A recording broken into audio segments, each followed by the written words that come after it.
Welcome back to Carving Fairways. Today we're diving into the epic story of an ambitious project brought back to life. Vision Quest, a legendary course that once captured the hearts and players of far and wide, has been reborn. A player favorite, it was closed down and left unmaintained, but now it's been revitalized and rebranded as the Hollows. Thanks to the visionary efforts of Cale and Thomas Odegaard, the Hollows has risen from the legacy of Vision Quest, featuring both new and familiar holes that are challenging and exhilarating. It offers a mix of serene beauty, strategic depth, island play, water carries, and of course a walk through nature. So get ready to explore the iconic holes, navigate the new challenges, and revel in the beauty of this reborn course. Sit back and relax as we carve this fairway to discover what makes the Hollows a must-play destination for every disc golfer out there. Welcome to the serene start of the Hollows, Hole 1, a picturesque par 3 stretching out to 297 feet.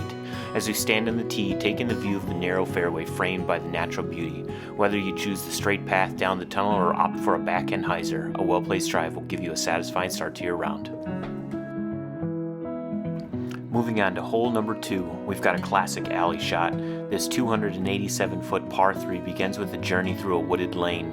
The trees stand as silent guardians, creating a corridor that leads to the success or a challenging recovery. As we emerge from the cover of the woods, the basket awaits in a welcoming open space. A different look at hole 3. Starting from the pin, looking back, we meet our first water carry of the course. This 345-foot par 3 offers a tantalizing challenge, a hanging basket that demands your best. With the choice of a backhand shot over water or a tight, controlled forehand down the narrow left side, accuracy is key. The landing zone near the basket is modest, rewarding those who can attack with precision. Hole 4 brings us our first par 4 of the round. With 462 feet to cover, both backhand and forehand players will find their path as they launch from the wooded area into the open. After making it out, you're presented with a pin that's almost an island, with water hugging 3 sides. The approach here is critical. Play it too safe and you're setting up for par, but get too bold and the water might just claim your disc. It's a risk-reward scenario that'll be sure to get your heart racing. Hole 5 presents a 604-foot par 4 with an epic heart-pumping water carry off the tee.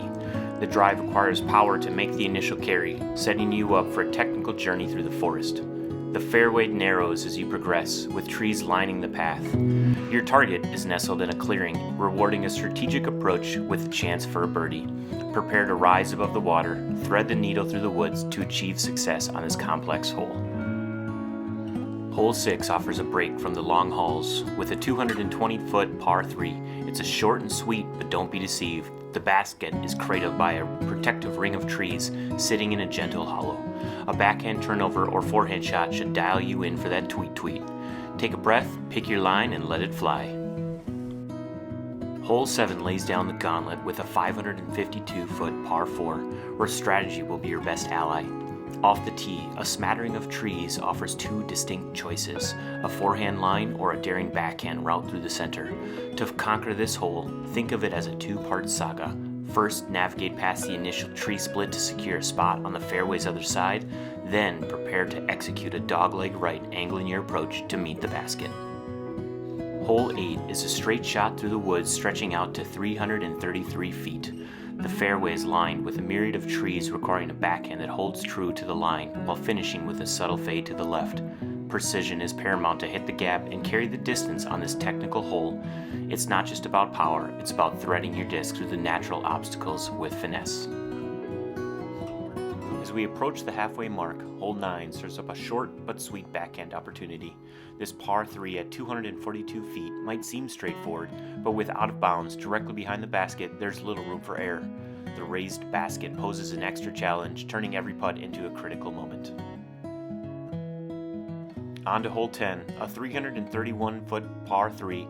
We're greeted by an early cluster of trees. Both the forehand and backhand offer opportunities for how you choose to attack. This hole offers a balance of challenge and opportunity, where the initial navigation is just as important as the final placement. Once past the guardian trees, there's ample space to work with, setting you up for a birdie chance. Hole 11 presents a formidable challenge, a par 4 stretching 620 feet, winding its way through a dense forest. This is one of the more technical holes on the course. As you navigate this serpentine path, each shot sets up the next, with multiple routes and decisions at every landing spot. Getting a strong backhand out of the gate should help set your approach for a potential birdie look.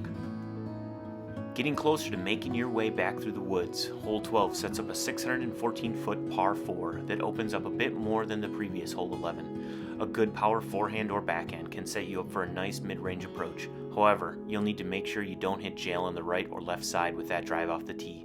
The pin lies in an open area that it's best attacked from the left side to dial in that birdie. Hole 13, at par 3 at 328 feet, calls for a smooth backhand that makes the most of the open space ahead. Your initial challenge is a solitary tree. Navigate past this lone sentinel, and you'll find the fairway curving left. The basket awaits perched on a slight elevation that adds an extra layer of complexity to your ground game. Judge your approach carefully to account for the subtle rise and aim for a soft landing. Back to the open, hole 14, known as the Anthill, a signature par 3 spanning 299 feet. An overpowered forehand can put you in the thick of the woods to the right, but an underpowered backhand can call for those swim trunks as you take a dip in the pond for your disc. Hoping for more water? Hole 15 delivers. A par 3 at 285 feet, this near island shot has a fast green that can easily skip your disc into the pond.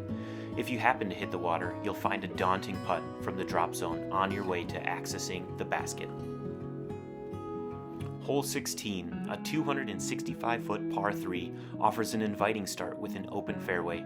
The green is nestled within a cluster of trees, thickly guarded on all sides from the entrance. An early tree trouble can complicate your par attempt, so aim to hit the gateway to the basket to set yourself up with a clean shot. Hole 17 is a precision-driven par 3, stretching 330 feet. With water lurking on the left and dense woods to the right, the fairway demands accuracy and control. Your goal is to place your shot on the slender strip of land that leads to the basket. It's a delicate balance between power and placement.